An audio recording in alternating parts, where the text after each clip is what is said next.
Yo, what is going on, guys? Welcome back to another YouTube video. Today we're breaking down the full card of Emmett versus Murphy. 13 fights on this card here. First up, we've got Loma, Lookboonmee versus Istela Nunes.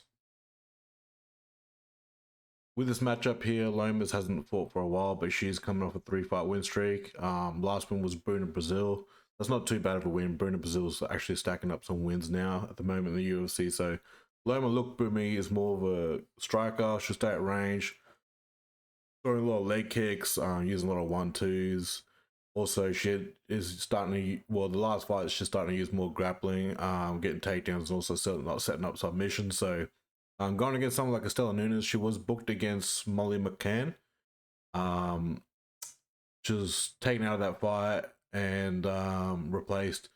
And yeah, so she's on a 4-fight losing streak as well. She's not doing too well. She's come off 2-year layoff, where she dislocated her elbow in the last fight against Victoria Judikova. Excuse me. Yeah, so coming off a layoff there, she's on a 4-fight losing streak. Pretty much lost to a lot of people, a lot of opponents, and the last win was again in one championship. So I still don't know. I don't get how the fuck she's still got a job in the UFC, but it is where it is.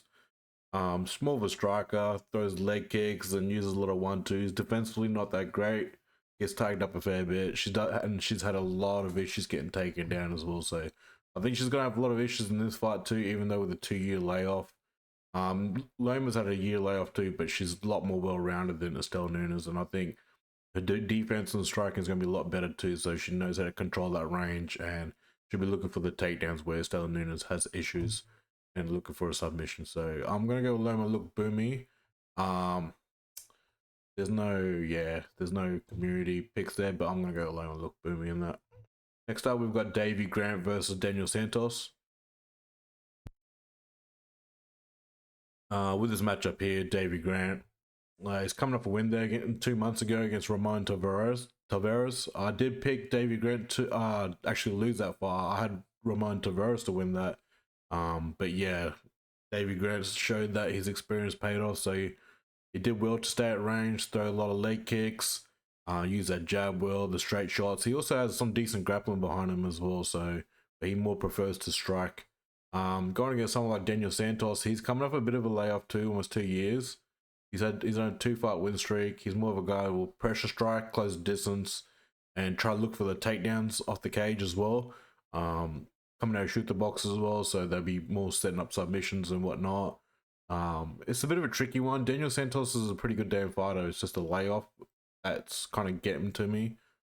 Davey Grant more of the active fighter, so Davey Grant has had some issues when he gets taken down, but he hasn't. I haven't really seen him submitted. I don't think he has been submitted on his record, but yeah, he does pretty well on the ground not to get submitted. So he's got some decent BJJ behind him. Look, I would. Part of me wants to go with Santos, but he's got a long layoff. In Grant, yeah, Davey Grant. A lot of people going for Davey Grant 72, 28%. I'm gonna go with Daniel Santos here. I feel like he's not gonna stay at range and let Davey Grant chop his legs and use a jab. I think Daniel Santos will be really aggressive in this fight and turn it a dirty fight and try to look for takedowns as well. So I'm gonna go with Daniel Santos here. Like, yeah, I know a lot of people are picking against him because of the long layoff, but I think he'll give Davey Grant some problems. But again, Davey Grant's got that strong jab where he can keep his fighters in range, and the leg kicks also. Yeah, I'm gonna go with Daniel Santos here. But again, he might bite me in the ass and David Grant pulls off a win. So Daniel Santos is a pick here. 28% Santos' community, 72 Grant. But I'm gonna go with Daniel Santos here. I could be wrong. A 2-year layoff is a long time as well. Next up, we got Victor Henry versus Pedro Falcão. Both guys are not really the best. This fight might not be the greatest, to be honest. Victor Henry, very low output. He's also coming off a loss against Charles Jourdain. Charles Jourdain dropped to bantamweight in that fight too, and got some. He submitted Victor Henry, and he's knocked out someone like Rani Yaha's washed up. Had a no contest against Javid. Tony Gravely's probably not even in the UFC anymore. Had a win over him, so not really looking the best for Victor Henry. More of a guy with throw some leg kicks and you know, throw some combinations, and he's got some decent takedown defense as well. But yeah, he's not the best. It's very low output with the striking as well. And getting submitted by Charles Jourdain. Charles Jourdain does have a nasty guillotine. And going against someone like Pedro Falcão, he's the same as well. He's coming off a loss against Victor Hugo. He's got very low output as well on the striking. And he doesn't look all that great to himself. So yeah, it's one of those things. I'm gonna go with the guy who's got the experience here, Victor Henry. Falcão, I don't know, 21%, 79 Henry. So I'm gonna go with the guy who's got the experience, Victor Henry. I think he'll get it done. He's got some decent takedown defense. Unless Pedro Falcão does try to get some takedowns and whatnot, he probably will, most likely. But I think he'll get picked apart on the striking, to be honest. Both guys aren't that great there in the striking. I wouldn't be surprised if that ends up being a boring fight. Next up, we've got Vanessa Demopoulos versus Talita Alencar. With this matchup here, Vanessa Demopoulos, I'll just say Vanessa, so I don't want to keep butchering. She's more of a striker. Those are some leg kicks and, you know, a lot of 1-2, stay at range and trying to circle to the outside. Defensively, gets tagged up a fair bit. It's women's MMA, no offense, but they're not great at striking and they're not good at defense. She's coming off a loss there against Jacqueline Amorim with an armbar. She's also had a lot of issues getting taken down. She was taken down against Takade. And even this last fight here, Amorim was taken down. So she does get taken down a fair bit. Takedown defense a little bit questionable there. Also been submitted, and going against someone like Talita Alencar, the striking is alright too. They're both not the best strikers. Talita will more so circle on the outside as well, throw a lot of leg kicks and more so body kicks and some high kicks, and look for more counters. She'd be also looking to get the single leg takedowns as well, so that'd be definitely some issues with Vanessa. You definitely want to stay on the feet. So Talita's definitely going to be shooting for a lot of takedowns here. So she's coming off a loss against Stephanie Luciano. That was a rematch too. They had a fight in the Contender Series. Before that, she had a win against Ray and Amanda. So yeah, a lot of people are going against Alencar, which is understandable. 24% Alencar, 76 Demopoulos. I don't know if I can go with Vanessa's one. I'm thinking I'm going to go with Talita Alencar here. I think they're both not that great strikers. They're both not great in defense, but with Vanessa having issues with takedowns, I think Talita will get this fight on the ground and have a way with some ground and pound. So I'm going to go with Talita Alencar on this one. So I might be wrong, but yeah, I just don't like the way Vanessa's as well as just getting split decisions and shit. Next up, we've got Dione Barbosa versus Dione Belbiţă. Dione Barbosa's coming off a loss here against Marina Maverick, which is understandable. Marina Maverick's actually starting to crack the top 15 there in the division. For that, she had a nice little win streak here. An LFA contender, and last win against Anesta there, Caracate. So Dione Barbosa was taking down a fair bit against Maverick. Maverick's more known for striking and taking down her opponents. Dione Barbosa does have some decent grappling though, so she's more of a fighter. Will more pressure strike than anything, and also try to like set up some traps against the fence. Try to use a clinch and try to take the back there with the opponents and try to get the fight to the ground and look for a submission. I think she's gonna do that with Dione Belbiţă. Belbiţă's more of a striker, to be honest. A lot of 1-2s and leg kicks, but defensively she's not that great as well. Gets tagged up a fair bit. She's also been known to be taken down as well a fair bit. So her last win was like almost 2 years ago. I'm surprised she even got out of those heel hooks against Maria Oliveira. Lost against Carolina and lost against Molly McCann. If you lose to Molly McCann, you're definitely not a great fighter. So submitted by Molly McCann there. 92% Barbosa, 8% Belbiţă. I'm gonna go Barbosa here. I think she'll submit Belbiţă on this fight. Next up, we have Rhys McKee versus Daniel Frunza. This is an interesting fight. Rhys McKee is more of a striker. He did come off a split loss against Chidi Nzechukwu, but also was lost to Angay Lisa. Rhys McKee, as much as he pushes forward, uses striking leg kicks and uses jab well and a lot of straight shots, defensively, he gets fucking hit a lot. Like, he's not the great in defense. He uses some grappling, but does struggle to get the takedown. He also gets taken down himself as well.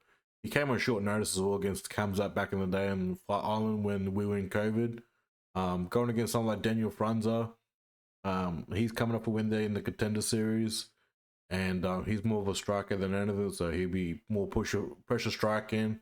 Uses jab, a lot of like some right hooks and some right straights, and he does have some power in his hand too, in his right hand, Daniel Frunza. So yeah, it's going to be a strikers matchup, but I think defensively he's going to be a lot better than Rhys McKee. McKee's not very great on his defense there with his striking, so I'm going to go with Daniel Frunza on here. I think defensively he's a better striker as well. Yeah, he'll definitely cut the range there, won't stay at range for McKee. Could be a knockout, yeah, could be, but I doubt it. It might be a late decision, to be honest. So I'm going to go Frunza, 88%, 12% McKee. Next up on the prelim, we have Gurule versus Ade Osborne. This is another, yeah, I'd say a strikers matchup. I'll say why. Louis Gurule, he's coming off Contender Series there, had a split win against Nick Piccini. He's another guy that would, pressure strike, throw some leg kicks, and look for combinations coming forward. So he's going against someone like Ade Osborne. He is a veteran, but he's pretty much lost every single fight almost. He's had a decent performance against Ronaldo Rodriguez there, where he was pretty much taking down a fair bit there too, and he had some decent. He tried to set up some submissions from his back, but he was controlled most of the fight there. And yeah, Ronaldo's. I still don't rate Ronaldo. I feel like he's a little bit overhyped. So Ade Osborne, he's more of a guy who will throw leg kicks, body kicks, set up some high kicks as well. He uses jab and a lot of straight shots. He has dropped a couple of his opponents with the straight shots too, and but yeah, he gets taken down a fair bit himself. He's taken down by Rafael, submitted also Alabama, split with Charles Johnson. I know Charles Johnson will be looking back on what the fuck, and lost to Tyson Nam. So look, he's had some decent fights and whatnot, but I think he's just not good enough for UFC level. So I'm gonna go with Luis Gurule, 81%, 19% Osborne. I just don't rate Osborne at all. Next up, we've got Gerald Meerschaert versus Brad Tavares. With this matchup here, Gerald Meerschaert's coming off a loss against the Redder there by a submission, triangle choke. Look, Gerald Meerschaert, he's not too bad. He's not the best fighter, to be honest. So yeah, more of a guy who stays around, throwing leg kicks, like jabs and straight shots. Defensively, not that great. Does get hit a fair bit and dropped a fair bit in his fights. But he's got some underrated grappling as well, so he can get the fight to the ground, use some grappling, set up submissions. He had a submission win against Edmund, and then Brian Barberino. And before that, it was taken down by Andre Petrosky and pretty much laid and preyed on in a bit. No, wait. Yeah, it wasn't. Yeah. No, Andre didn't really lay and prey that fight. It was Josh for him, yeah. So he did take Gerald Meerschaert down and keep him on his back of there a bit in that fight too. Going against someone like Brad Tavares, more of a striker. He's pretty washed up too. That Chris Weidman fight could have went either way. I didn't really pay attention because these both washed up at the time. But other than that, he's definitely past his prime, and he's, as much as Brad Tavares has been a decent striker, like he'll stay at range, there's some leg kicks, he's a jab well, throw combinations, but he's always on his back foot most of the fights these days. So, and does have decent takedown defense, but he was taken down in the later rounds there against Park. Probably how Park got that split decision over him with that takedown and was controlled there a bit too against Park. Yeah, both washed up fighters, but yeah, I think Gerald Meerschaert will be definitely looking to get some takedowns and keep this fight in the range there. But Gerald Meerschaert also can get knocked out as well, so it's a 50-50 fight. It's definitely a washed up fight, but I'm gonna go with GM3 here. Will be more well rounded as well. The 31 Tavares, 69% Meerschaert, so I'm gonna go Meerschaert on this fight too. Next up, we've got Cortavious Romious versus Chang Ho Lee. With this matchup here, Cortavious Romious is coming off a loss there against Gaston Balanos. He did have some moments where he did take down Gaston Balanos, but he was also taken down by Balanos as well. More of a guy who will stay in range, throw some leg kicks. He's got definitely a powerful left hand there, left straight. He has dropped some opponents with that. He's also be looking for the double leg takedown as well. So yeah, so more of a guy will try to look for the takedowns and not strike too much. So going against someone like Chang Ho Lee, he's another guy that, oh man, he's an entertaining fighter. If you didn't watch his last fight, that guy's crazy, man.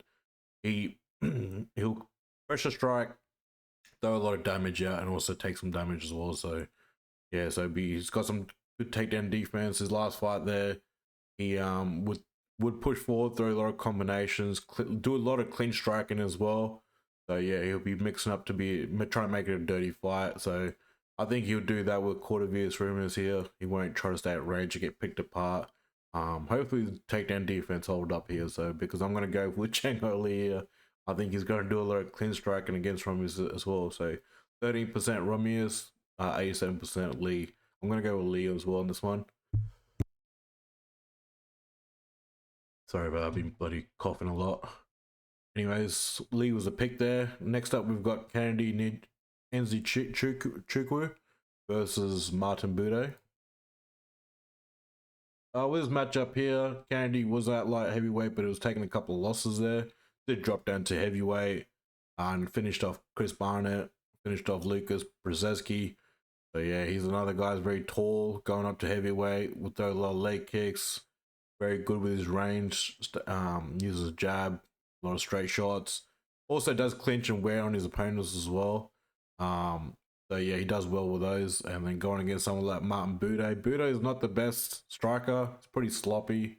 He will more so clinch a lot of elbows and knees, but yeah, striking wise not the best. There was a lot of clinching in that last fight against Andre Lvovsky and got finished by Gaziev and Prisian, got submissions. So yeah, he does have some if your fight does hit the ground, he does try to set up submissions, but very sloppy fighter, not good in the striking.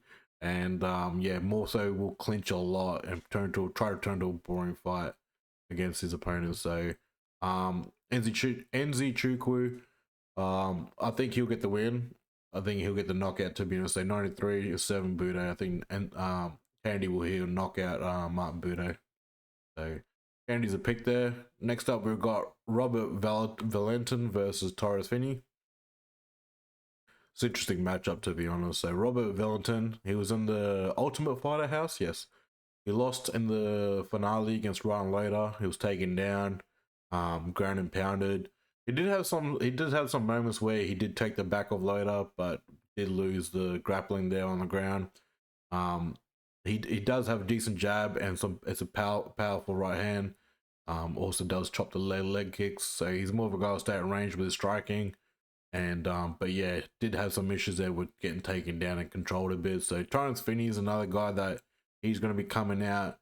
He's not so much more, not the best striker. He's very short too, so he's like 5'8", and you got 6'2" Valentin. So he's coming with Contender Series wins.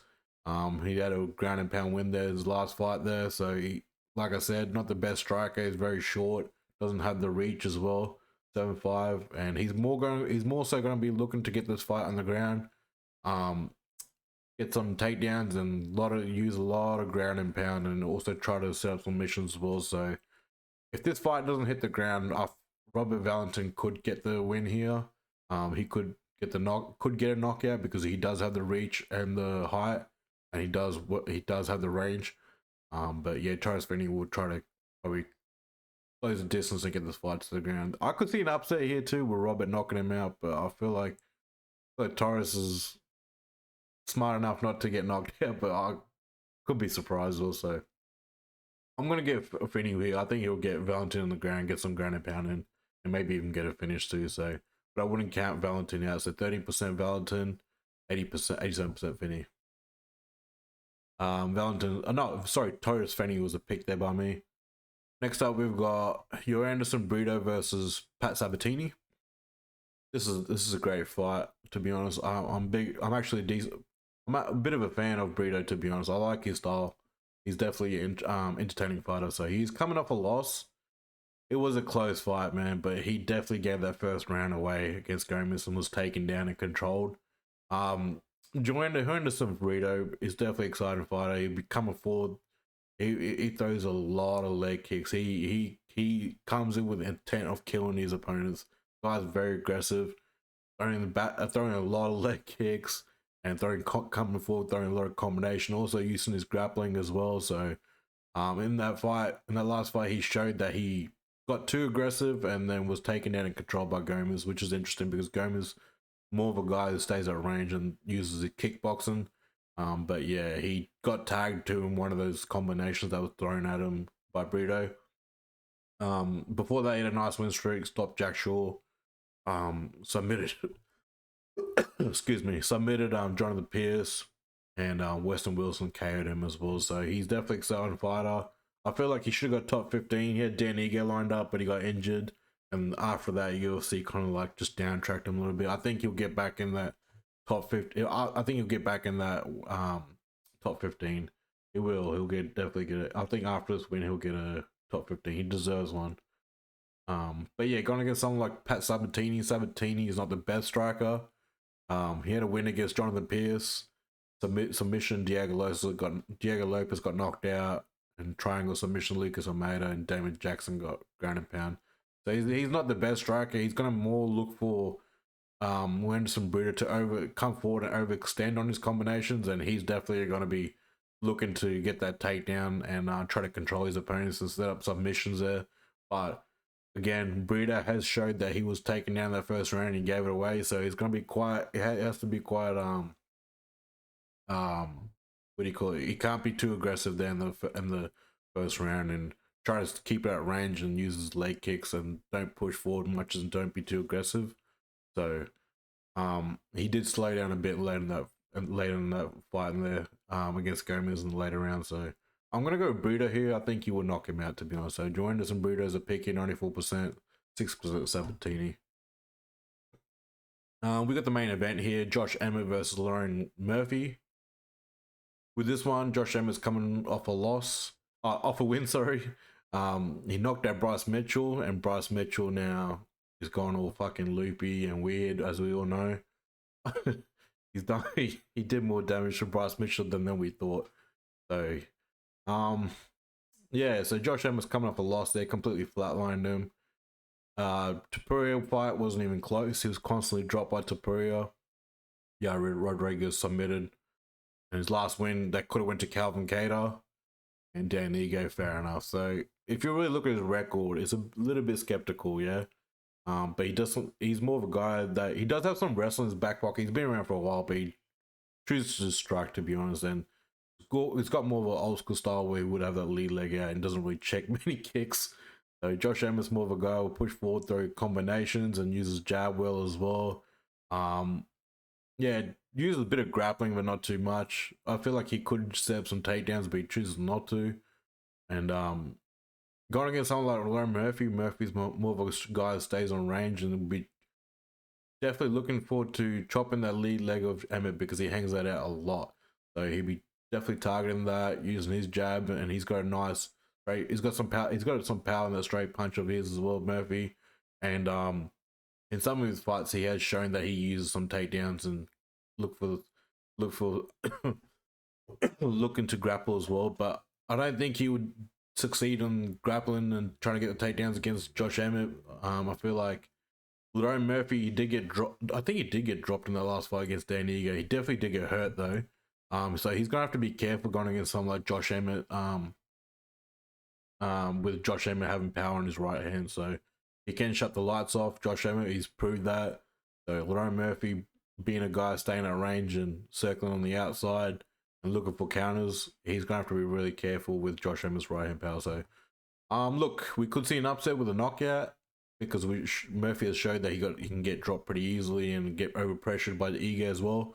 But yeah, Emmett, look, I can understand getting a knockout, 87% with 36% ratio of community votes and 64 Murphy. So I'm gonna go Murphy with this one. I feel like he's really pretty well rounded, and he definitely does have the better footwork.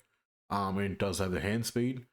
So I'm gonna go Murphy 64%, but I could see him getting dropped too. So I'm just hoping he doesn't get flatlined.